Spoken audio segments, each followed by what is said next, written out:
From Lome, Togo, it'll take us 6 hours and 3 time zones to get to Alula in northwestern Saudi Arabia. We fly over the Sahara Desert and cross over the Nile River. We land at the new Alula International Airport.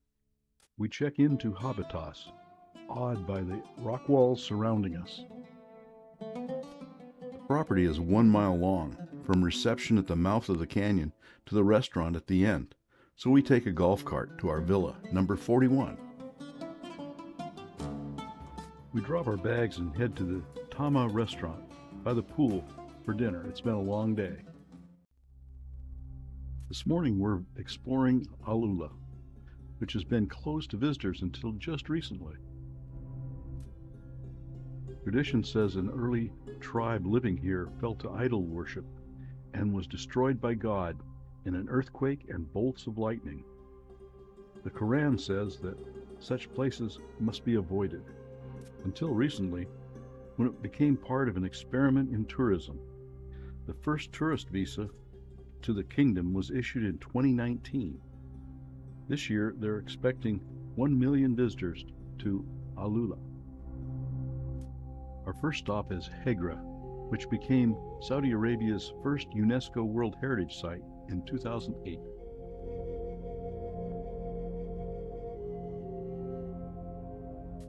Human settlement on the oasis of Hegra dates before the first millennium BCE.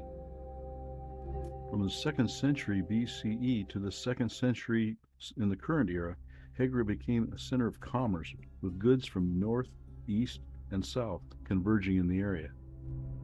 Settlement prospered in the 1st century current era when the Nabatean king made Hegra the kingdom's second capital after Petra, 310 miles to the north. What remains of the Nabatean city today are the tombs carved into the sandstone outcroppings. On the facades, the size and ornamentation indicates the person's social status. Some tombs have inscriptions over the entrance, indicating the names of the grave's owners. The tomb of Layan bin Kaz is the largest of the rock-hewn tombs. It's called Kuzar al-Farid, the lonely castle, because it's separate from the others. It's also unfinished and provides insight into how the tombs were constructed from the top down. The sandstone rock formations are reminiscent of Moab, Utah, in the United States, and the national parks that are in that area. This is Jabal Iflib, a Dewan, or meeting room. It's possibly a room for important gatherings like royal banquets and political meetings. Our guide leads us down a narrow slot canyon, which opens out into a coffee shop, where we relax and enjoy a pistachio latte and dates. There seems to be no end to these rock wonders. From natural wonders to man-made ones, this is the Maria Concert Hall. It holds the Guinness World Record for the largest mirrored building in the world. It's covered with 105,000 square feet of mirrors. I'm sure this cleaning crew works full-time polishing these mirrors. There's an infinity mirror effect at the entrance. This venue has hosted performers as varied as Andrea Bocelli, Yanni, and Lionel Richie. We're having lunch at the rooftop restaurant at Maria.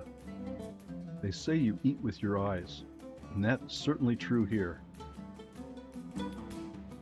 Food was beautifully presented and literally tasted as good as it looked, if not better.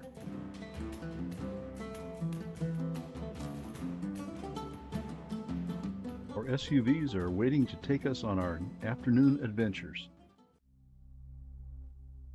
Getting back to Alula's natural wonders, we're visiting the appropriately named Elephant Rock. But I have concerns about the commercialization of these natural wonders. They take care to screen the parking lot from view, but they dig holes for seating so people can stay longer and spend money. I hope they figure it out before it's too late, because this place is really worth seeing for its natural beauty.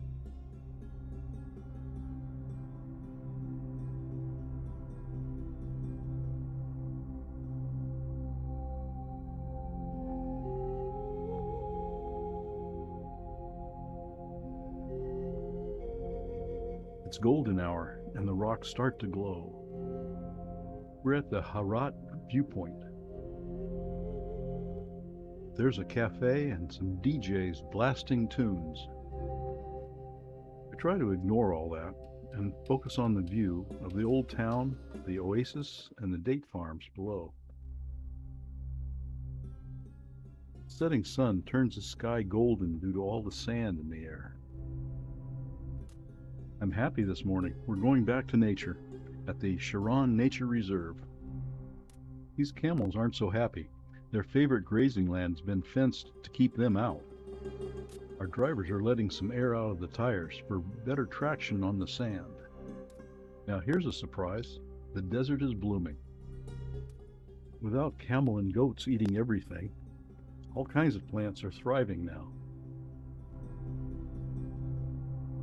We have to stop and take in the landscape. And we have our first wildlife sighting. I'm a little concerned about all the tracks, but it is an impressive landscape.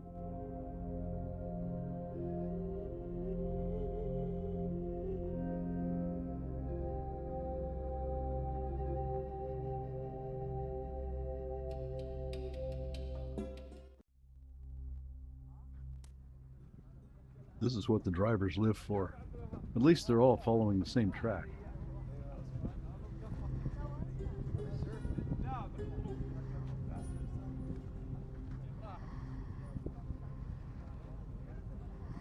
We're driving through some monumental rocks.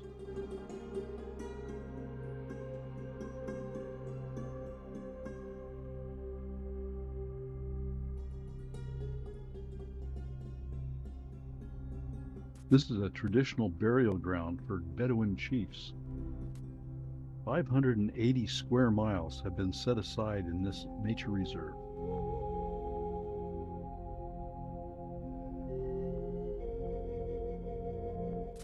Another stop for pictures.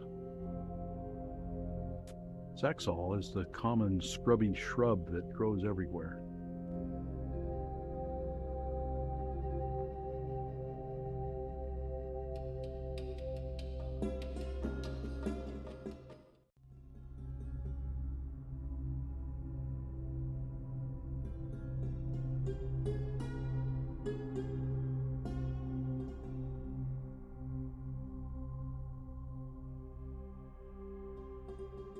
A great feature of this reserve is the variety of ecosystems, from sandy desert to red rock canyons, ravines, and wide open valleys.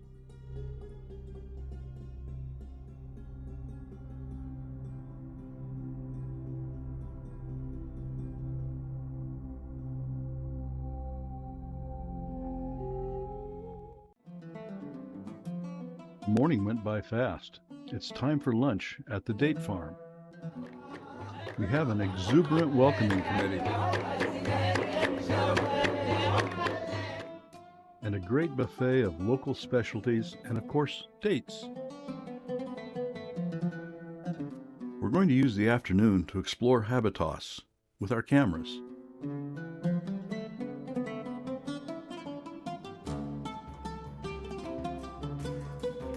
This is a very unique hotel.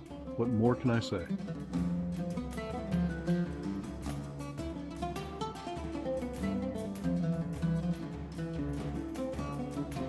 Found some more wildlife.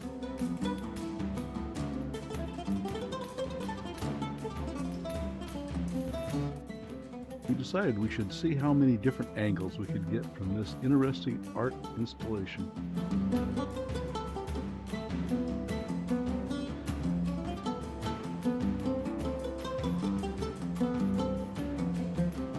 Tonight we're eating under the stars.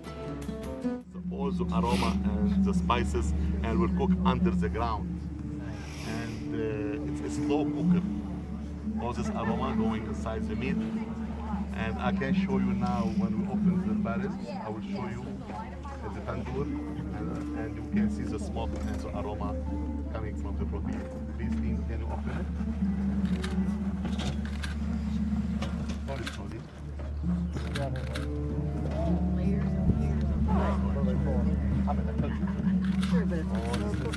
It's a big selection of the smoke.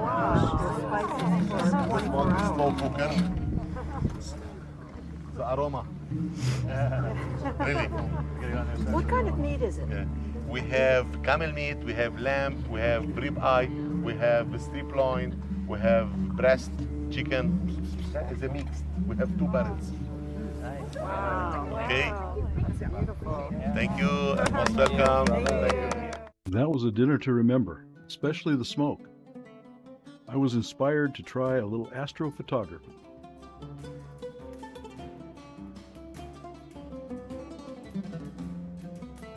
We're back to the airport in the morning. And our plane is waiting to take us to our next destination.